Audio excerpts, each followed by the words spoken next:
Off the record. Hey, what's up? How are you? You all right? Hey, Remington, that's gonna be in the back. Oh yeah, I am. Okay. Yeah. It has to be in the back. Has to be in the back, on the riser. Are we certain? Yep, positive. Can I because Last 10 years, it's been in the back. It's in the back. Ask not, have not. Hey, I appreciate the effort. What are you using? A phone? Yeah, just a phone. Because I'm just scared the audio may not come through. Is the audio going to be through the room? Or? No, there's no amplification. Unless you have an XLR to plug in into the lightning connection. You have a little microphone next time. Right. I mean, agreed. You find out when you need them, not, the 2 days that Amazon requires. They're actually getting quicker nowadays. They're 2 days is a farce these days. Right. You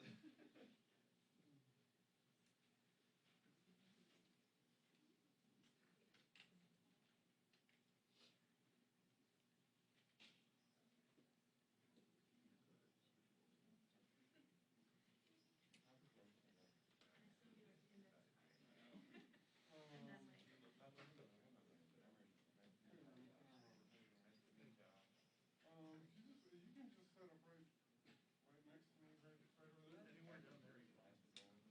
Yeah. No, it doesn't. That's what I'm just saying on the floor, just over to the side. I was just saying. Are you going to be there? Or you just No, it's going to be. I just want to see how close it is. I'm not confident that my iPhone will show me. Oh, I got you. Well, people are going to.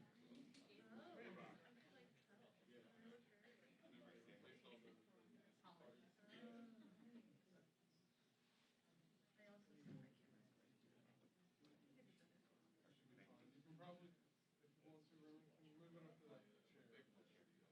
Right about, I wouldn't go, you'll be fine. As long as if you want to sit in that chair next to it, you'll be fine. Yeah, no, that's fine, because I got a plenty good wide shot. Thank you. You're welcome. Hired by the NFL because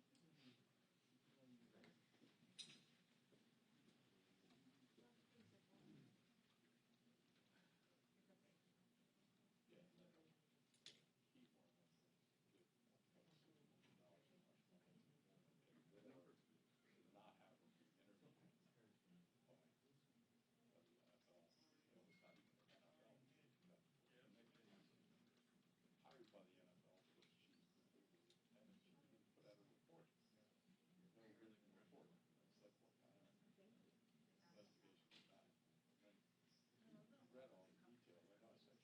completely independent.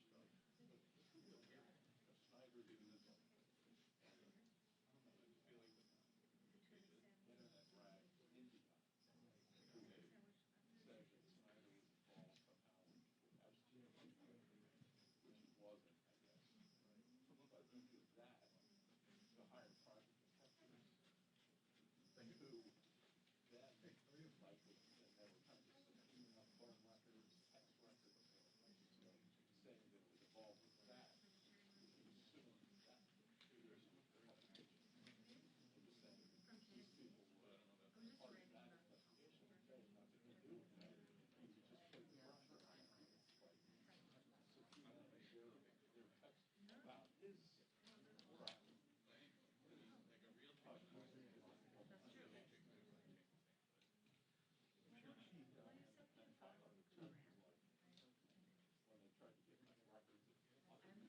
When they tried to get my records, this has nothing to do with the case. Why are you trying to do that? Let's say we're on the riser. You can't go like that. Fetzer said it was okay. Huh? Fetzer said it was okay. Yeah, it's got to be on the riser. Put it right next to it. Because the thing is, the stills are going to be coming in. We have the stills not going to the body of the room. So that's their reason. Just put it right next to that camera. It's not going to pick up there.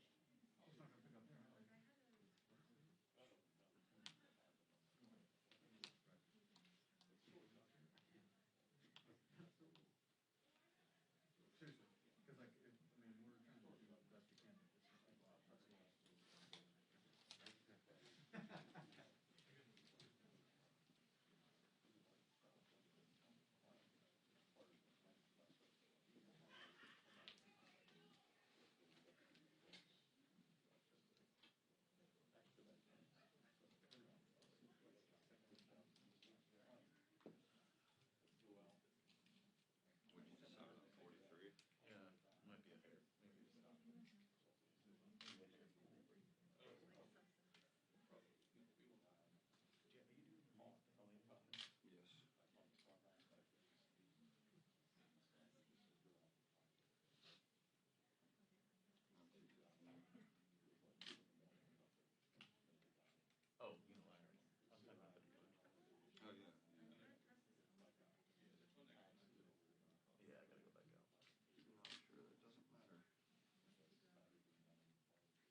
Welcome. I don't know if the front row is good. This is like talking about. Agreed. So we're good for the next 2.5 hours, allegedly.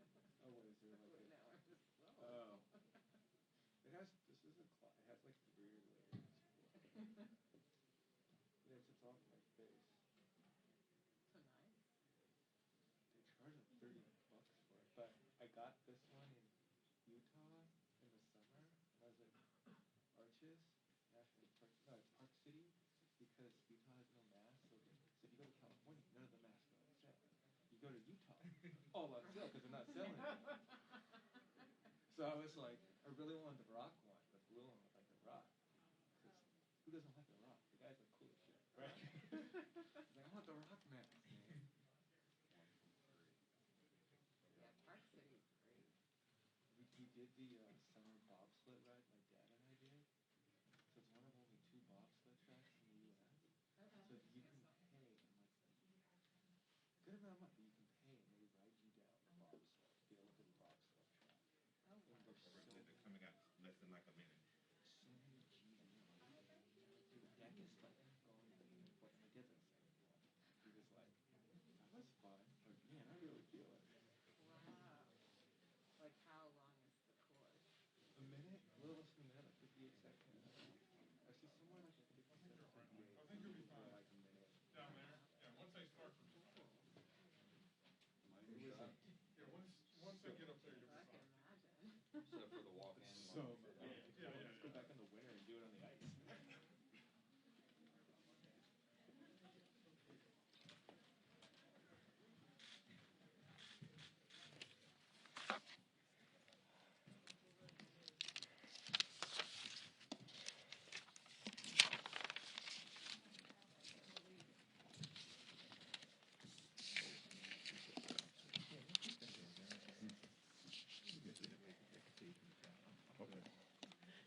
Thank you for joining us today. I am Congresswoman Joyce Beatty, and I have the distinct honor as serving as the chair of the Congressional Black Caucus.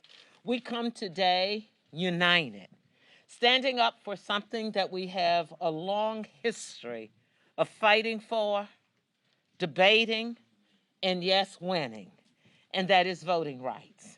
So it is no secret or surprise to you today when we say the fierce urgency of now, voting rights. We are calling on the Senate to vote.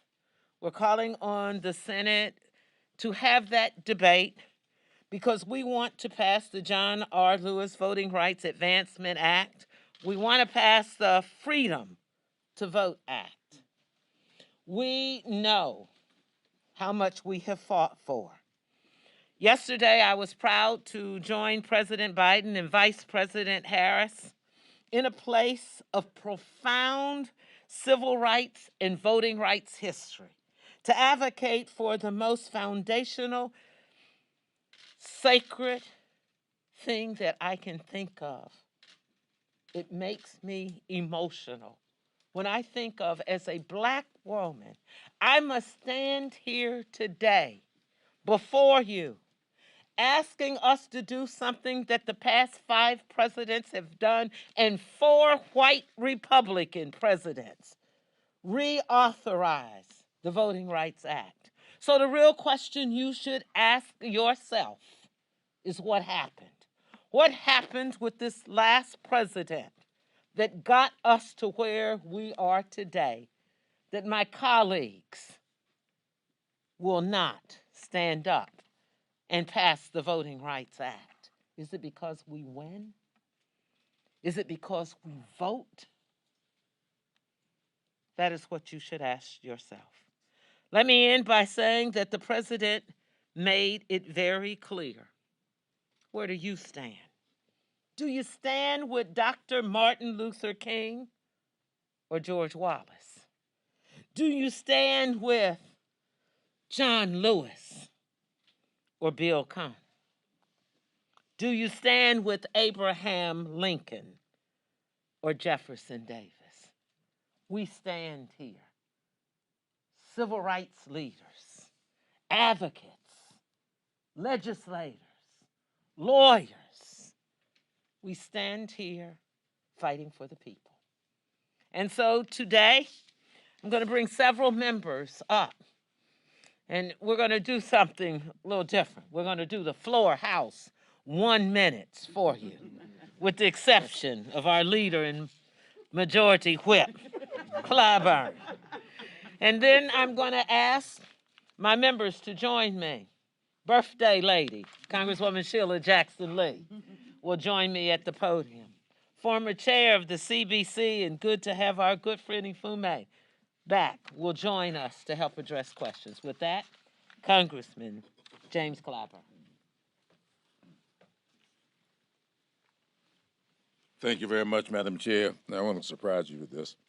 I don't think there is any issue more emotional with members of the Congressional Black Caucus and our constituents than the issue of voting. I don't believe there's any group of people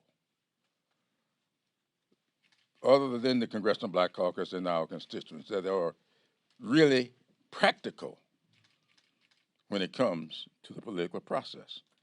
No group is any more practical than we are. And that is why when we sent the For the People Act, H.R. 1, and the John R. Lewis Voting Rights Act, H.R. 4, over to the Senate, and we saw significant reticence on the part of various senators when Senator Joe Manchin of West Virginia expressed support for the People Act, except that he had some misgivings about parts of it. So when he decided that he could put together legislation that he thought would be bipartisan, and he proposed what he called the Freedom to Vote Act, every member of this caucus lined up in support of it, demonstrating the practicality of the political process. So the Freedom to Vote Act is not our bill. We agreed to support Senator Joe Manchin's bill. So that's what this bill is. And we are finding some real issues trying to figure out why is it that when we decided to support his bill, he seems to be supporting a filibuster of his own bill. That, to us, is very disconcerting. Finally, I think that all of us in the Congressional Black Caucus are very understanding of our history. The 13th Amendment freed the slaves. The 14th Amendment gave us rights of due process and equal access. But it was the 15th Amendment. It took another amendment to the Constitution to give the newly freed slaves a right to vote. That amendment passed on a straight party line vote. Yes. So we take exception, grave exception, when anybody tells us that legislation cannot have credibility unless it is bipartisan. You're saying to us that the 15th Amendment is without credibility. So we're asking all of our friends, inside and outside the Congress, to be careful with that. That's not what history teaches us. And I'm pleased to yield to Chairman Jeffers. Thank you, Mr. Whip. Thank you, Madam Chair, for your leadership, to all the members of the Congressional Black Caucus. The right to vote is precious. The right to vote is sacred. The right to vote is central to the very integrity of our democracy.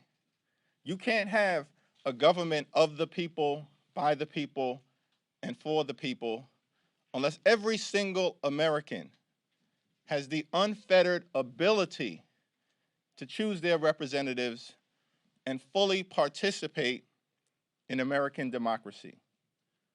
The voter suppression epidemic that has been unleashed by the radical right is unacceptable, unreasonable, unfathomable, unconscionable, and un-American.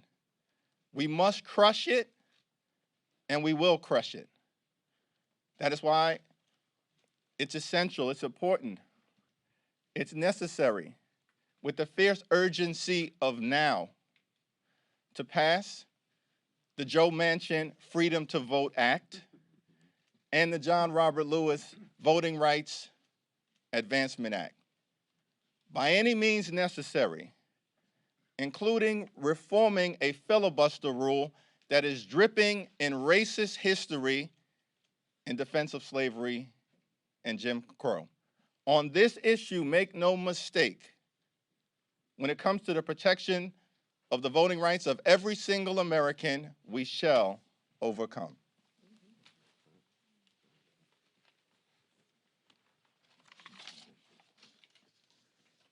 Last week, we marked 1 year since insurrectionists stormed the U.S. Capitol to overturn a Democratic election.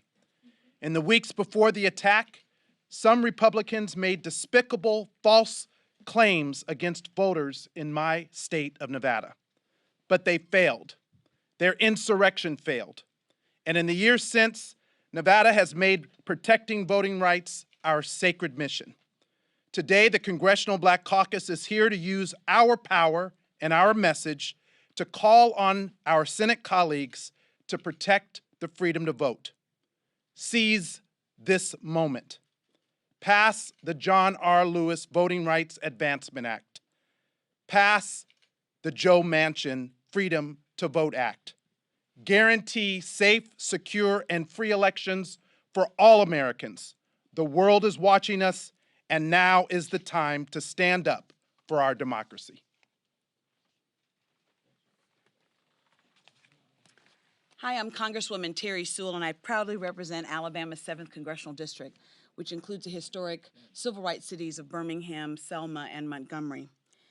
It was in my hometown of Selma 56 years ago where John Lewis and the foot soldiers shed blood on a bridge for the equal right of all Americans to vote.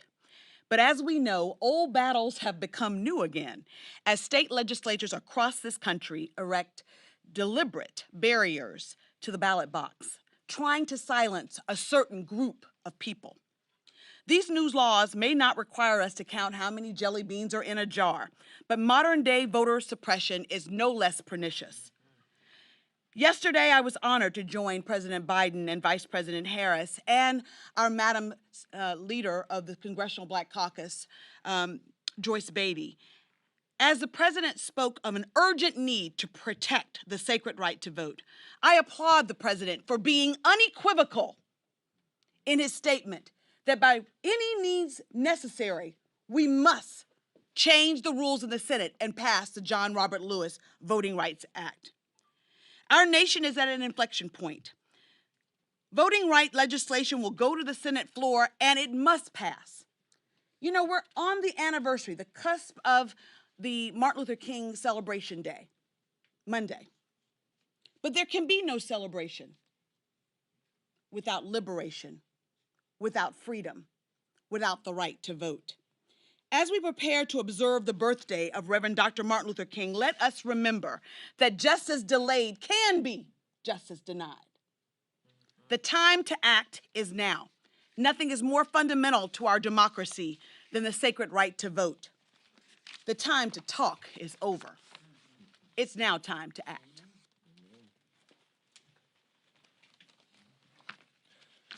My name is Colin Allred, represent Texas's 32nd District. I'm proud to be here with my colleagues in the Congressional Black Caucus, but I'm also a former voting rights lawyer. I can tell you, we knew when we'd go into court, there'd be some judges that we weren't going to get a good ruling from. We knew that the courts might not be on our side, but we always had the law. We had the Voting Rights Act. We don't have that protection right now. And we know that it's not going to be the courts that are going to protect our rights right now. It's going to have to be us in the Congress. And so the Congressional Black Caucus is coming together today to say to the United States Senate that there is nothing more important after our Capitol was attacked by people trying to overthrow our democracy, after a rash of laws have passed across this country to try and make it harder for certain Americans to vote. In the state of Texas, where it was already the hardest state in the country to vote, they just went and made it harder. That now is the time to act. That believe us when we tell you. I've spoken to voters who've been disenfranchised. I can see the light go out of their eyes, the belief in our democracy leave them. We have to restore our democracy, and this is the time. We cannot let a Senate rule that is based and was used almost exclusively to prevent civil rights, prevent us from rising to this moment. I know all of us in the Congressional Black Caucus will do everything we can, but we're calling on the United States Senate, and we're calling on a few senators in particular to rise to this moment. Pass your own bill, Senator Manchin. Pass the John Lewis Voting Rights Advancement Act. Give us the tools to rescue our democracy, and let the chips fall where they may in the next elections. Thank you.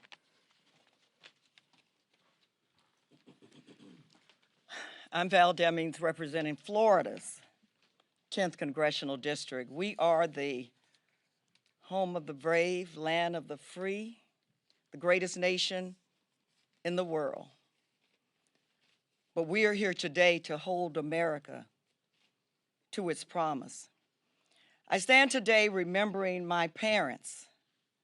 My father was a janitor and my mother a maid.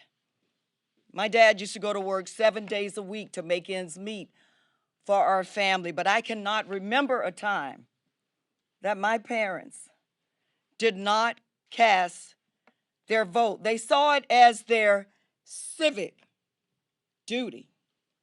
My parents understood that their vote, while they didn't have a lot of money, their name was on no buildings, their name wasn't famous, people didn't rise when they walked into the room, that their vote mattered. And it mattered just as much as the richest man or woman in town. We can talk about health care, we can talk about civil rights, we can talk about women's rights, we can talk about Social Security, Medicare, education. But all of it is at risk. All of it. Everything that you care about, regardless of your party, and everything that we care about is at risk if we do not protect the right to vote. We're not going anywhere. We're dang on sure not going back. We will use every tool within our power to protect the precious, sacred right to vote.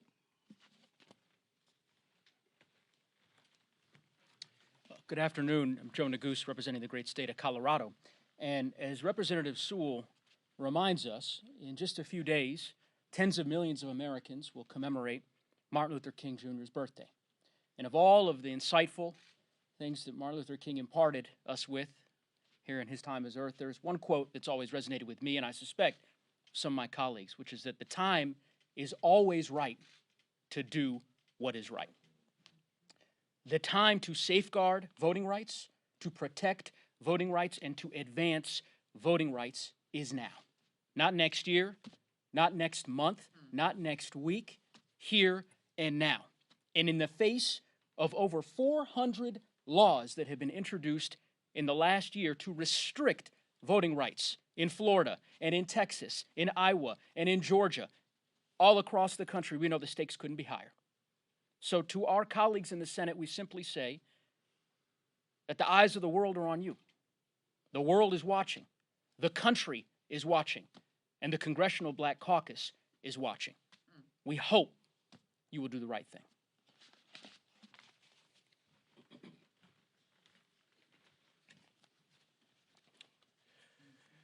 Good afternoon. I'm Mondaire Jones, representing New York's 17th Congressional District. Our democracy is in crisis. The insurrection at the Capitol on January 6th of 2021 told us so. And now the same party that incited that violent attempted overthrow of the federal government because of the deep unpopularity of its policies is seeking to disenfranchise large swaths of the American electorate, chief among them Black and brown voters. There is a way to stop that from happening. We must pass Joe Manchin's Freedom to Vote Act and the John R. Lewis Voting Rights Advancement Act. We are faced with an existential question about whether we will have representative government for we, the people, moving into this upcoming year. And the answer can be yes, but only if we use the limited time we have available to us, only if we use the power that the American people have given to us to secure the fundamental right to vote. We know that voting rights are preservative of all other rights, and nothing comes close to being as important, certainly not a filibuster of accidental origin that has been weaponized to block the same kinds of civil rights legislation that we are simply trying to enact into law today. This is legislation that was previously non-controversial in the early 2000s. I remember marching with the NAACP in Washington, D.C. as a young activist to reauthorize the original Voting Rights Act, which was done unanimously in the Senate. When does that ever happen? And nearly unanimously in this chamber. And so we have got to do the right thing, and we have got to prevail upon, with the help of the President of the United States, who has endorsed filibuster reform, Senators Manchin and Sinema, to rise to this occasion and to make an exception for the purpose of saving our ailing democracy. Thank you.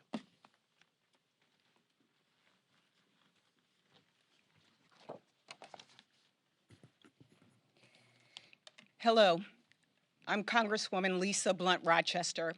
I represent the state of Delaware. I'm the last of the 1 minutes. And it's really hard. It is unbelievable that we are standing here. Today, the Congressional Black Caucus is here to say the time is now.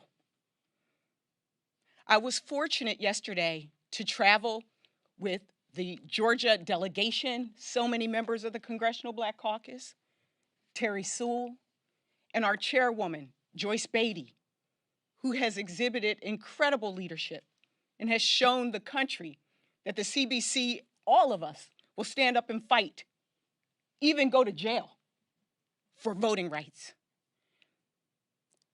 I was honored to hear our president and our vice president, the first woman, the first African American and Asian American, speak about the urgency of now, but as unequivocally talk about January, how they did with January 6th, talk about how high the stakes are. And I think everybody here pretty much summed it up. It is about access, people having access to the ballot, which Martin Luther King talked about. Give us the ballot. It's about suppression and trying to stop people from getting water on a voting line when they're just trying to exercise that right.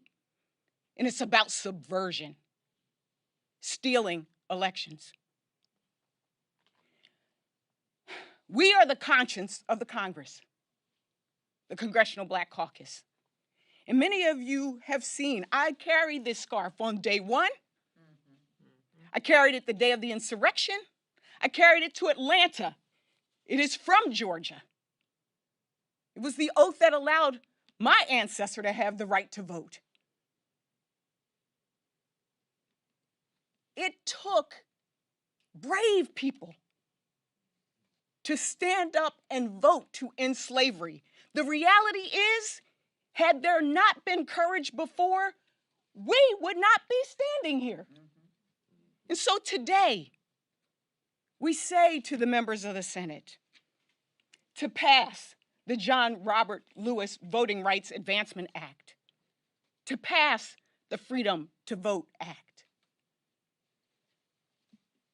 to know that this is not just about a policy, this is about our entire democracy, our way of life.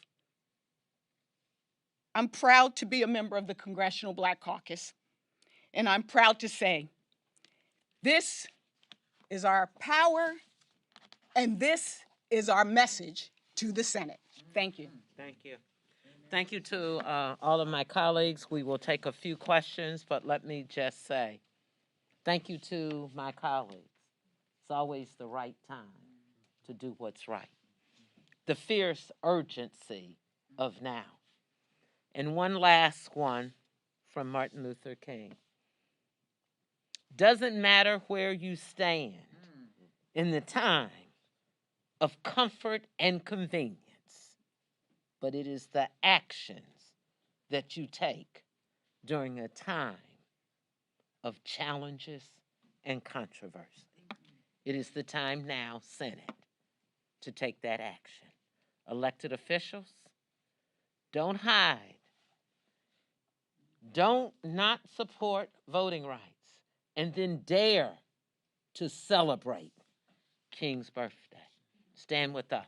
We'll take questions as I ask Sheila Jackson Lee and Kwesi Fume to join me at the podium. Are there any questions? And we'll ask you to monitor the questions for our timing. Madam Chair, thank you. This, as a caucus as a whole, what are you doing? Have you had any direct conversations with Senators Manchin or Sinema? Are you doing anything as a caucus to put additional pressure on them? And then secondly, obviously President Biden will be here tomorrow. Do you think that can change hearts and minds beyond his speech earlier this week? And if these bills fail again, what is the plan B? Well, first of all, let me say yes, yes, and yes. Yes, that on behalf of the Congressional Black Caucus, and you heard our majority whip say he has met with Manchin and talked with those senators. I have met with Sinema, a colleague of mine, when I came in as a freshman to Congress and a friend. So we've had a number of conversations. I've had a conversation with Senator Manchin, too many to count with Senator Schumer. And let me just say, the Congressional Black Caucus brought Senator Schumer into our official caucus meeting where we've had a dialogue. He was most gracious yesterday in taking time from his meetings to talk with me multiple times. So we are conversing. They know where we stand, and we've seen progress. You know, we brought him into the caucus, and we started talking about it had to happen now. Before the King's breakfast, we wanted to see action. Within 48 hours, he was talking to the media using by January the 17th or the King's birthday. And I take great pleasure in saying that happens because of us. We've not been silent. So to your questions, we've met with the president, the vice president, as Congresswoman Lisa Blunt Rochester said, we flew out on the plane with them. And I assure you, going and coming back, one conversation, voting rights, being more engaged, and taking the debate, making the debate, and taking the vote. I'll go here. Thank you. And then I'll go there.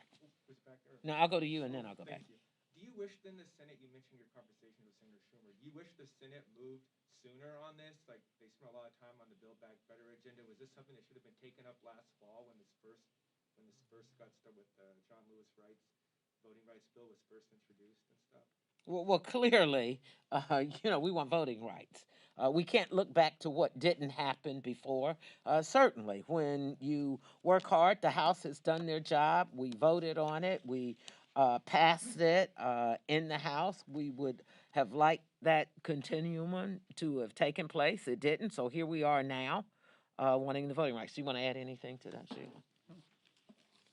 I know my colleague will as well. Let me just combine the two questions that have been asked. And I think you need to take a clear look at us. We love our fellow members, but you're looking at black faces, you're looking at faces that are the direct target of the lack of voting protection. I stand here, I believe, as the first member who lost her district in redistricting that was pointedly attempting to eliminate 2 black members who happen to be members of the Congressional Black Caucus. I am not imagining, I am speaking. So here's what I think in terms of both your questions. There is no doubt that we have lived and breathed and constantly been involved in discussing from the very minute that Terry Sewell introduced this bill and before. I was here for the reauthorization and back in the 2000s, helped write it, and it was everybody together. You have to ask the question, why when the size of the numbers of votes in 2020 was so large and so full of color that you had the big lie and the insurrection. And so I don't want this to be looking this way at the Congressional Black Caucus, or do we wish that they had done it earlier? There are 2 obstacles. Members in the Senate who are willing publicly to say that they're opposed, that happen to be Democrats, and then the new Dixiecrats, the Republicans, who have race as a blinder that they can't see. So I simply want you to say, and I think the answer is, we are here now today. Let us have the courage of our convictions today. I sent this 5-page letter to Senator Manchin. I've given him enough time to respond. I will make it public now.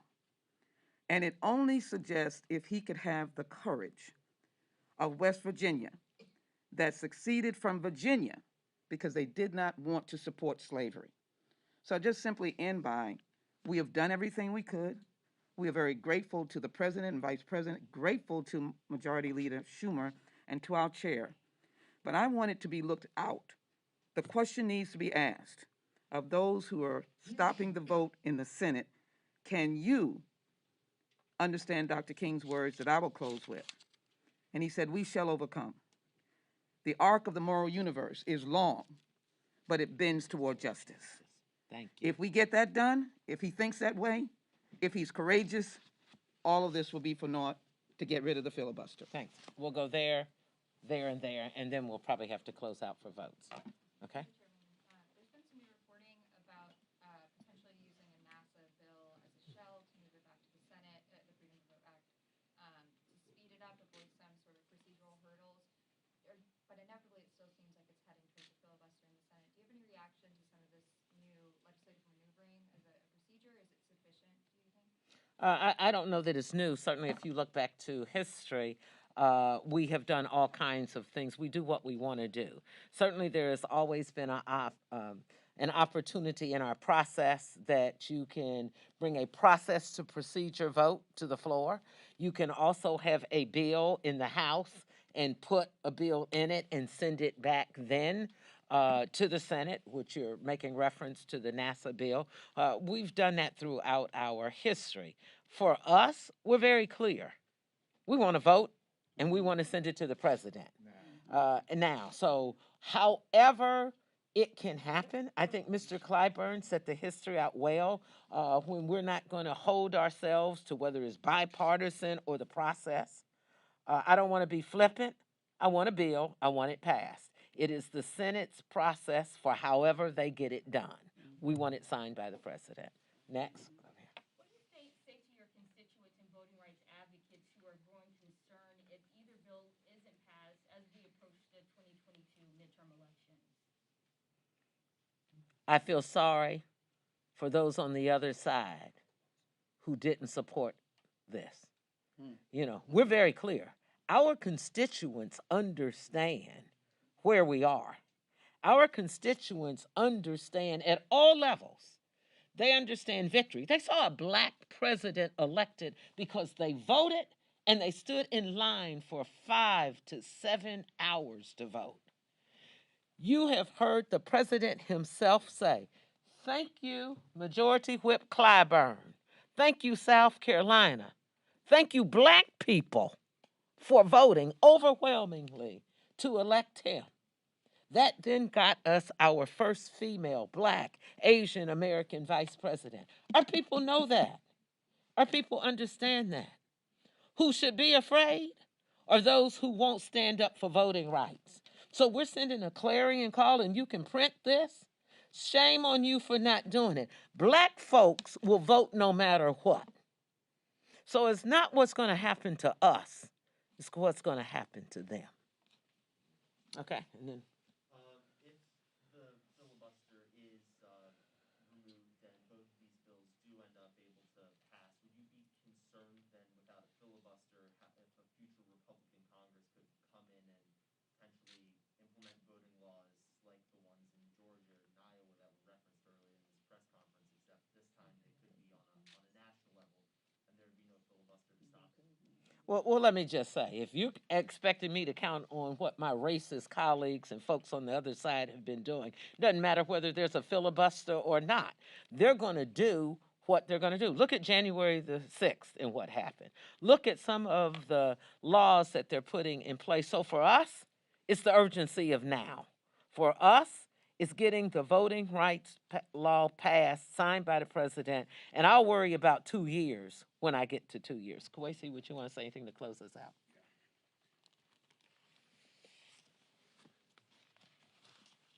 Kwesi Mfume of Maryland. I want to thank our chair, our caucus leader, our whip, all the members of this distinguished caucus that are with me and around me to just underscore and perhaps put in historical context why this means so much to all of us. 34 years ago, in this building, a young John Lewis stood with me as we went to a press conference, unknowing what we were going to deal with. And one of the questions that came up was, well, what is the priority of the Congressional Black Caucus? And John and I, because we had a way of just linking arms, stood at the podium and almost in unison said, it is the right to vote and to have every vote counted and the protection of those rights. He never wavered, never, ever wavered. And so when there was an opportunity for me to leave the Congress and to give up what a lot of people think are the trappings of power, John and his late wife Lillian and I sat down together and said, you know, you really are going to have to accept this offer from the NAACP. You're going to have to leave the Congress and you're going to have to go out into the hinterland and do on the outside what both of us and so many others have been trying to do on the inside. And so I left to head up the NAACP for almost 10 years and to work in every state in this nation on the notion of a very basic concept that he held up to his death that was near and dear to his life, the right of people to cast an unfettered ballot with every expectation that that would be counted. And so it was irony for me to come back after being away for 24 years and to see John in the state he was in when I got back. And he called and he said, well, my friend, you've come back in from the cold. But the fight, that fight that we talked about in 1987 is still very much alive. So when the chairwoman talks about the visceral meaning of this to all of us, or the gentlewoman from Delaware or anyone else, it is not contrived. It is what we believe. It is what we feel. It is in our DNA. It is what we are compassionately committed to, no matter what. Trust me, John Lewis is in this room now. His spirit, 34 years later, still resonates in this building. And the tragedy is that we are now fighting the same fight that many of us thought was behind us. The Senate of the United States will be forced, and I hate to even say that, but they're being forced to take a vote on this. It's convenient if the vote never comes up, but it will come up. And everyone will be judged by history on how they stood on how they acted, on how they voted, when the rights of Americans all across this country to vote and to have those votes counted would in fact come before them. I urge everyone in the Senate to think about the things that have preceded you and all of us, to think about this nation, to think about the history of segregation and Jim Crow, the history of exclusion, so that when you cast that vote in the Senate, you are casting it to do away with those things, not to reaffirm them. Thank you, Madam Chair. Thank you. Our power, our message. This ends our press conference. Thank you. Thank you all for coming, to all the members. Thank you. Well done. Thank you, dear. Thank you. Well done. Thank you. Sure. Okay, but I'll take the one. I'll take the one. Okay, so you were talking about the black people, a lot of them come out to vote, and what about the black Republicans that do agree with you guys with the voter informed, but you guys excluded Brian Donalds